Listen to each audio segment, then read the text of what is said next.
Welcome to episode 5 in our series on the Ramchal's The Way of God, and we are still in the fundamentals section and we're up to chapter 4, and this chapter deals with human responsibility. So the Ramchal is going to describe various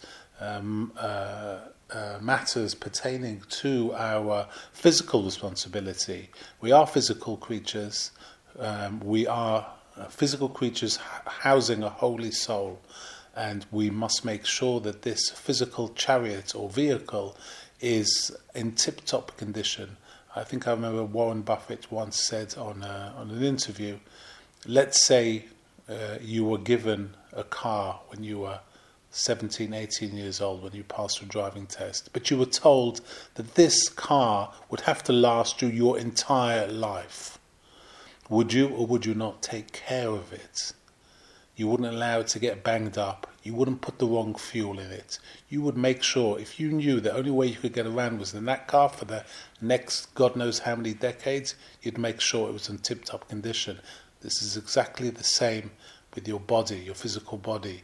You have to make sure it's a vehicle for the soul. You have to make sure it's in tip-top condition. You have to put the right fuel in it. Regarding the physical body, you must try not to be overweight.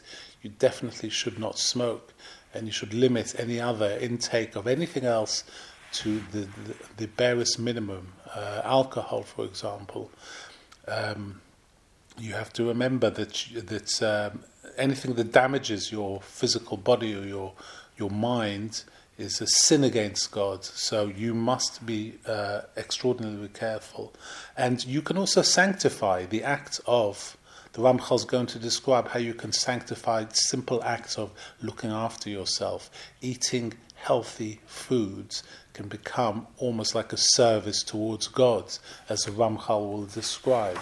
So that's on the physical side. Let's also he's also going to describe in this chapter the mental side of the spiritual side of looking after yourself. We are given the Torah by God, and it is a guidebook on how to live a good, holy life.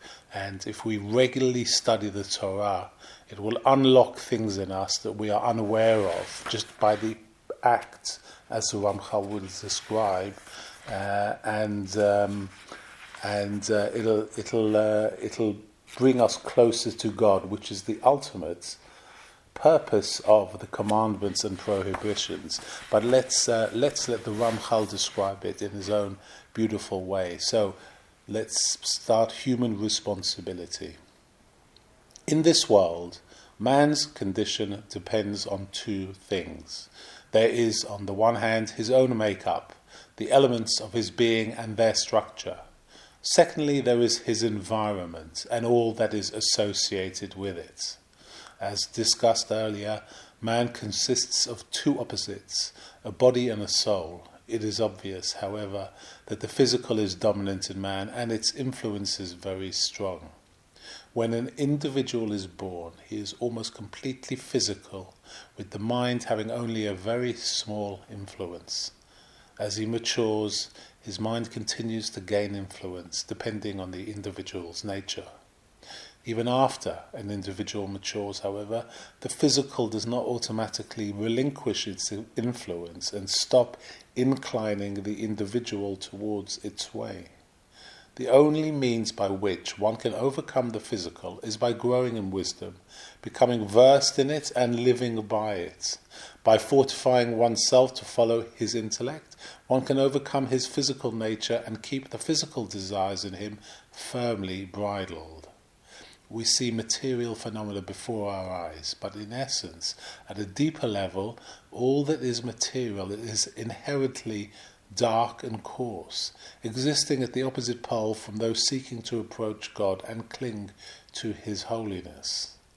Even though the soul is intrinsically pure and lofty, as soon as it associates itself with the physical body and becomes entangled with the material world, it becomes divorced from its true nature and is influenced towards something that is precisely the opposite. As long as the soul remains in the body, it is imprisoned by a restraining power. And unless it can overcome this power, it cannot act freely. God decreed that this combination of body and soul must ultimately be a permanent one. Even though the two separated death, this is only a temporary state, existing only until resurrection. After the resurrection, body and soul must coexist forever. The soul must therefore be able to work, strengthen itself, gradually weaken the occluding power of the physical, and thus bring enlightenment to the body. The body then becomes able to elevate itself together with the soul, so that they can both experience the highest light. This is the exact opposite of man's present condition, where the soul is dimmed and depressed because of the body. As long as man is in this world, however, he is in a state where his physical nature is very strong. Since the physical is opaque and unenlightened, man exists in a state of great darkness, far from his rightful state of closeness to God. Man must therefore make every effort to make his soul overcome the physical, and thereby improve his condition and elevate himself to his rightful state. Man's environment and everything in it are also physical and filled with darkness. Since they relate to his environment, his activities also cannot be other than physical. Because of its physical nature, man's very constitution forces him to engage in worldly pursuits. It is impossible for him to live without eating, drinking, and other essential bodily functions, and he must also earn a livelihood to obtain these necessities. Because of his body, environment, and activities, man is therefore constantly involved with the physical and immersed in its darkness. Accordingly, both great efforts and a powerful struggle are required if he is to elevate himself to a more enlightened state. God's design, however, is very deep, and he arranged things so that even though man must be immersed in the physical, he is able to rise to perfection through his worldly activities and the physical world itself. It is precisely through these that he attains a pure and lofty state. It is therefore his very lowliness that elevates him, for when he transforms darkness into light and deathly shadow into sparkling brilliance, he personally earns for himself unparalleled excellence and glory. This is a result of the fact that God arranged and circumscribed the ways in which man should make use of the world and its creatures according to their intended purpose. When man abides by the limits, arrangements, and intentions ordained by the Creator, then the mundane activities themselves become acts of perfection. Through them, man can incorporate in himself perfection and excellence, and thus raise himself high above his previous lowly state. The highest wisdom took into account all of the categories of man's natural faults as well as the concepts of true excellence and value required by man to come close to God and enjoy his good.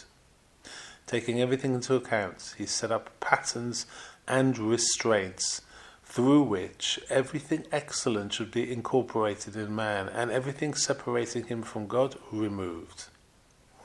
If it were not for the decree that man must die, these deeds would allow the soul to strengthen itself and dispel the body's darkness to such an extent that the soul will be able to completely enlighten and purify the body, until the soul and the body together would be elevated to nearness to God.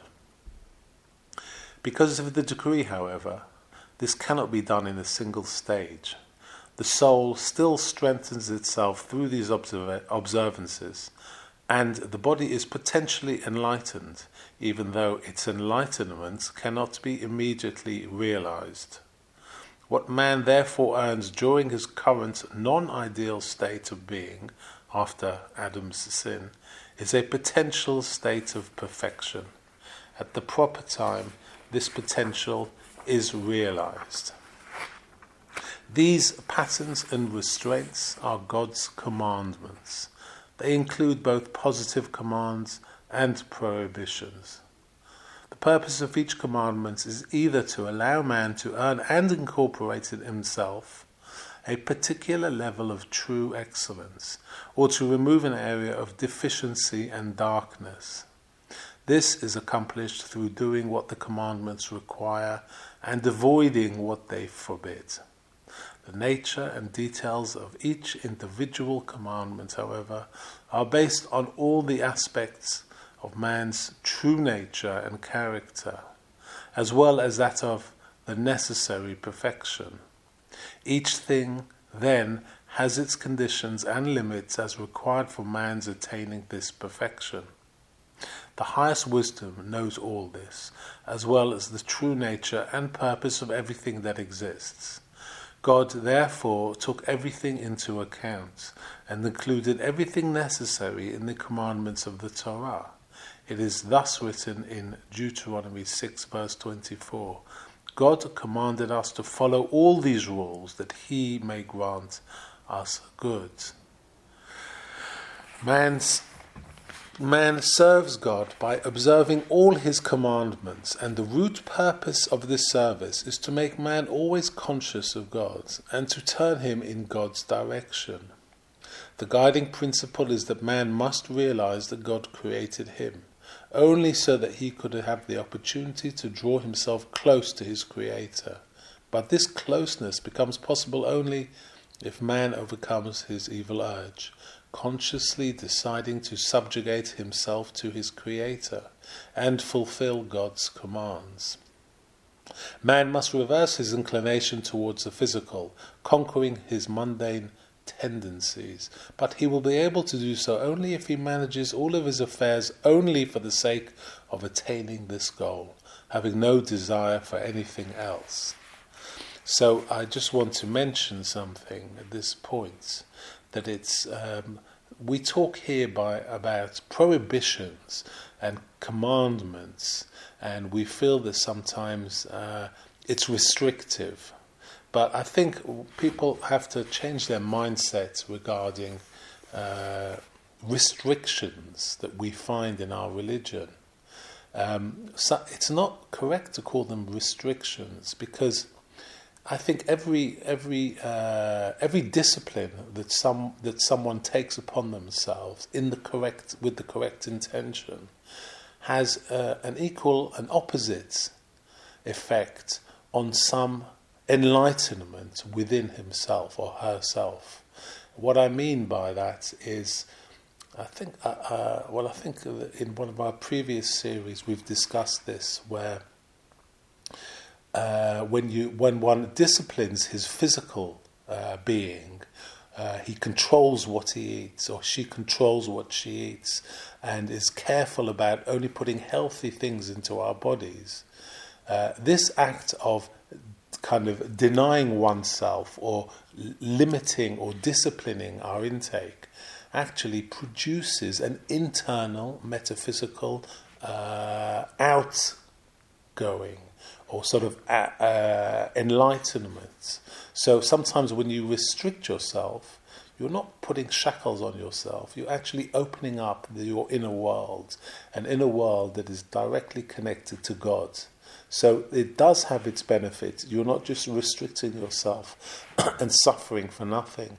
Actually, there's an opposite reaction. That is a metaphysical bounty that is achieved through limiting physical intakes of various types. I just wanted to add that at that point. Now the Ramchal is going to describe different ways of serving God. So the Ramchal continues. Everything that man should do can be divided into two categories. First, there is what he does as the result of a commandment. The second is what is done out of necessity.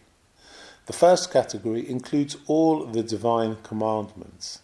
The second includes everything that man does while making use of the world to satisfy his needs.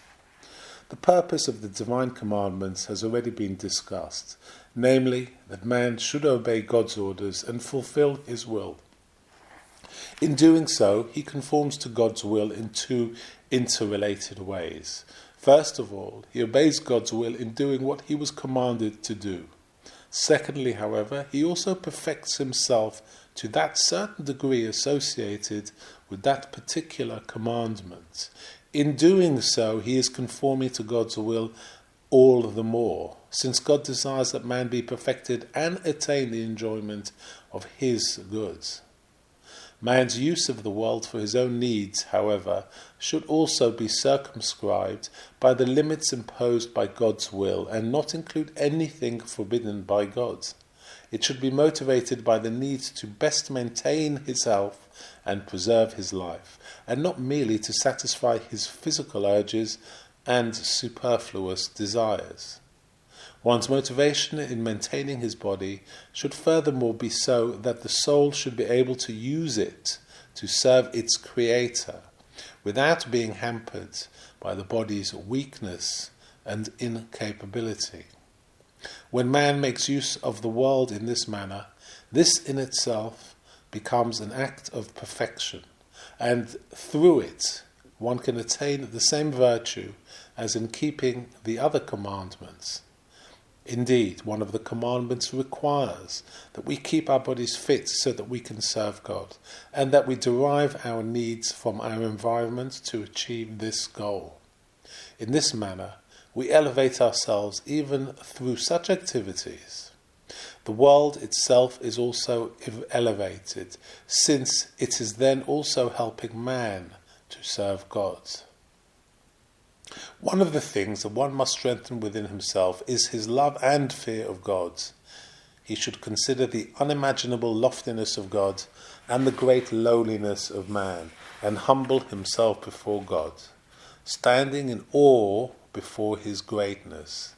He should then yearn and desire to be among those who serve him, to exult in his praise and be exalted by his greatness. The love and fear of God are powerful means which draw an individual close to God.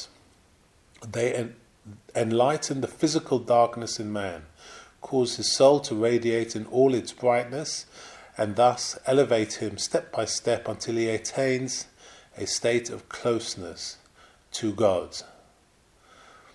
So that's fascinating. We must have this. We must generate a love and fear of God. Fear of God should be simply imagining that the master of the universe is actually completely devoted to each and every one of us to make us into better people. Sometimes we don't realize this, but God is watching us all the time, and he fixes things and he molds events to be the best for us, to turn us into the best human beings, therefore purifying and elevating our souls. So we must bear that in mind, that we have the master of the universe, the same being that twirls and swirls the galaxies around the universe, is absolutely focused on making us the best versions of ourselves that we can be. And once we realize that there is this continual, constant, parent-like attention on our well-being, we should love and fear, be awestruck by such a reality. It is a reality, and make the most of this chance that we have to become, like the Ramchal says, perhaps one day servants of God. And so the Ramchal continues. How is it exactly that we are given this? We are given this by the unique power of Torah learning. So the Ramchal continues in this concept. God granted us one particular means which can bring man close to God more than anything else.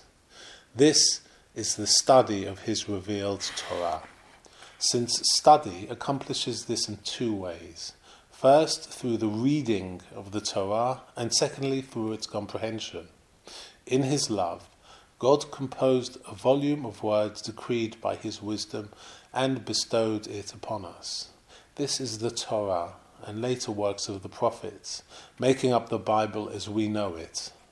These words have the unique property of causing one who reads them to incorporate in himself the highest excellence and greatest perfection. The only condition is that they be read with holiness and purity and with the proper intent of fulfilling God's will. Similarly, when one strives to understand these works, either through his own intellect or through the explanations provided in their commentaries, he can earn even greater perfection according to his efforts. This is even more true when one attains a grasp of the secrets and mysteries contained in these works, since each of these concepts that one understands fixes and integrates a certain degree of the highest levels of excellence and perfection in his soul. Through all these acts, man not only earns excellence and perfection for himself, but he also elevates and perfects the entire fabric of creation. This is particularly true in the case of the study of the Torah. So fascinating statement there by the Ramchal.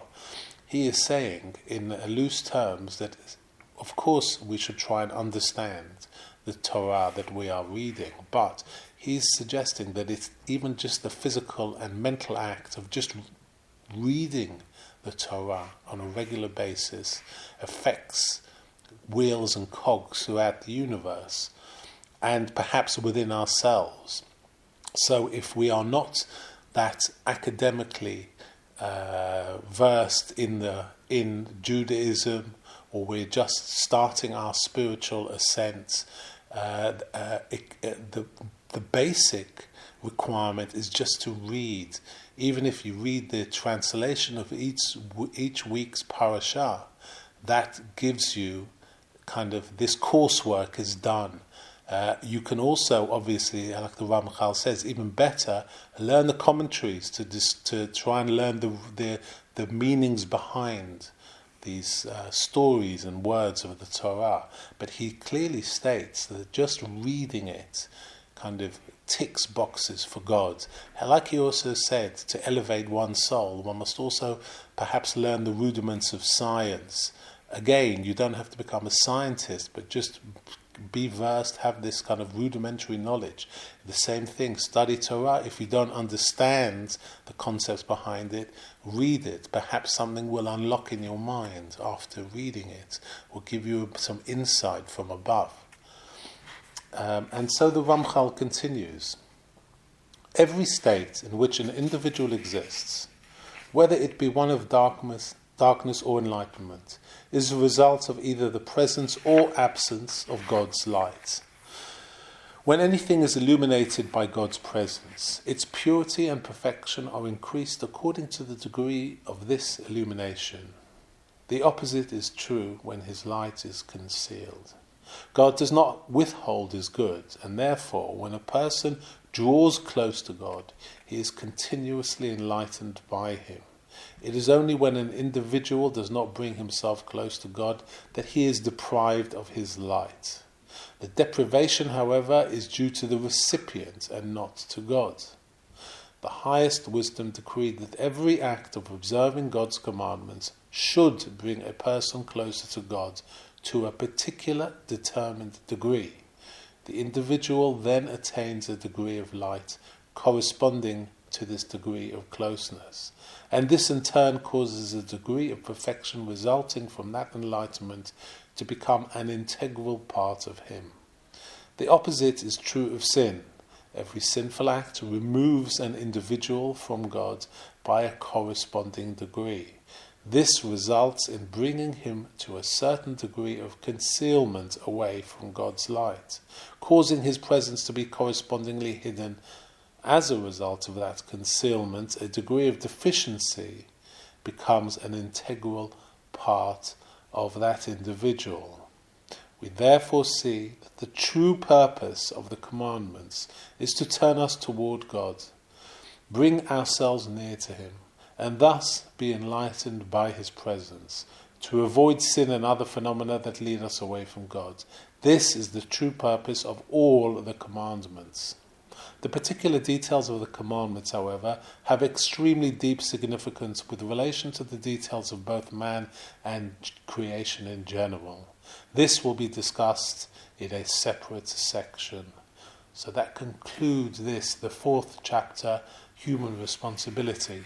And so what do we learn from that? We learn that if we act in consonance with God's ways, not in dissonance, in consonance with God's ways, we will be naturally drawn to Him like metal is towards a magnet. And the more we avoid bad and specifically do good, the nearer we naturally drift towards God. And there becomes less and less effort involved in that process. When you are the drawing becomes stronger and stronger, and you feel more of God's presence. And things in your reality start to change for the better.